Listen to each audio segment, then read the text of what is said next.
Hello everyone, स्वागत है आप सभी का परीक्षा गुरु मुरादाबाद के यूट्यूब चैनल पर। आज 1 फरवरी 2022 को भारत का यूनियन बजट 2022-23 वर्ष के लिए पेश किया जा चुका है और इसके कुछ मुख्य अंश को लेकर मैं आज आप लोगों के सामने आया हूं। बात करेंगे हम बजट से रिलेटेड इंपॉर्टेंट कुछ पॉइंट्स की, पहले फिर बजट के हाइलाइट्स को डिस्कस करेंगे। अगर बजट के बारे में बात करें तो ये वर्तमान प्रधानमंत्री माननीय श्री नरेंद्र मोदी जी के कार्यकाल का 10वां बजट और निर्मला सीतारमण जी द्वारा पेश किया जाने वाला चौथा बजट है। ये सेकंड पेपरलेस बजट भी है। पिछले वर्ष भी जो बजट पेश किया गया था वो भी पेपरलेस बजट था। पहला बजट भारत देश का जो पेश किया गया था वो जेम्स विल्सन द्वारा 1860 में पेश किया गया था। 7 अप्रैल थी डेट। ये स्कॉटिश इकोनॉमिस्ट हैं जो ईस्ट इंडिया कंपनी उस वक्त थी भारत में, उसके द्वारा ही ये बजट पेश किया गया।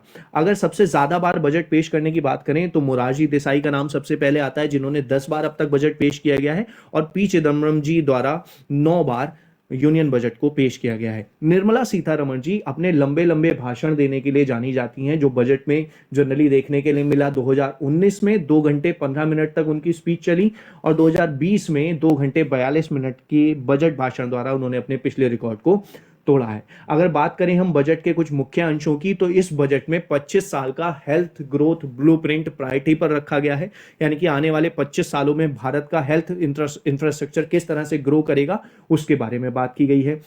25,000 किलोमीटर के हाईवे के लिए 20,000 करोड़ का आवंटन इस बजट में सुनिश्चित किया गया है। 400 वंदे भारत ट्रेन अगले 3 वर्षों में आपको देखने के लिए मिल सकती हैं और 60 लाख नौकरियों का वायदा भी इस बजट के अंतर्गत किया गया है। 5 बड़ी नदियों को जोड़ने के लिए एक इंपॉर्टेंट प्रोजेक्ट, जिससे हमारा जो जल परिवहन है वो एक दूसरे से कनेक्टेड रहेगा और बहुत ही अच्छे से ग्रो कर पाएगा, उसको ध्यान में रखते हुए 5 बड़ी नदियों को जोड़ने के लिए एक प्रोजेक्ट लॉन्च किया जाना है। इसके अलावा ऑर्गेनिक खेती पर विशेष ध्यान दिया जाएगा। ऑर्गेनिक खेती के लिए अलग से बजट में हिस्सा रखा गया है और SC ST कम्युनिटी के लिए भी इस प्रकार की खेती, ऑर्गेनिक खेती में जाने के लिए सब्सिडी पर भी विशेष जोर दिया जाएगा। अगर बात करें 80 लाख नए घरों को बनाने का इस वर्ष और अगले वर्ष तक प्रोजेक्ट रखा गया, जिसके लिए 48,000 करोड़ का आवंटन हुआ है। इसमें मुख्यतः जो घर बनाए जाएंगे वो शहरी क्षेत्रों में होंगे।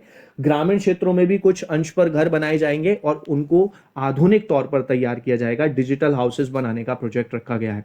3 करोड़ परिवारों तक स्वच्छ नल जल को पहुंचाने का टारगेट और 2 लाख आंगनबाड़ी केंद्रों के अपग्रेडेशन का टारगेट रखा गया है। सौर ऊर्जा के लिए भी 19,500 करोड़ का एलोकेशन हुआ है, जिसमें ध्यान देने वाली बात यह है कि इलेक्ट्रॉनिक व्हीकल्स का स्कोप भारत में बढ़ता जा रहा है और इलेक्ट्रॉनिक चार्जिंग स्टेशंस जो बनेंगे वो सौर ऊर्जा संचालित होंगे, जिसको ध्यान में रखते हुए इस प्रोजेक्ट को इस बजट में शामिल किया गया है। अगर आगे बात करें तो डिजिटल इंडिया पर पूरी तरह से जोर दिया गया है, जिसमें डिजिटल यूनिवर्सिटीज, डिजिटल स्कूल बनाने पर और हर स्कूल में, हर क्लासरूम में डिजिटल पैनल्स और टीवी लगाने का बजट के अंदर डिस्कशन किया गया। अगले पॉइंट की बात करें तो 2022 वर्ष में 5G की लॉन्च और इसी वर्ष में RBI द्वारा डिजिटल करेंसी को भी अडॉप्ट करने का इस बजट के अंदर प्रावधान रखा गया।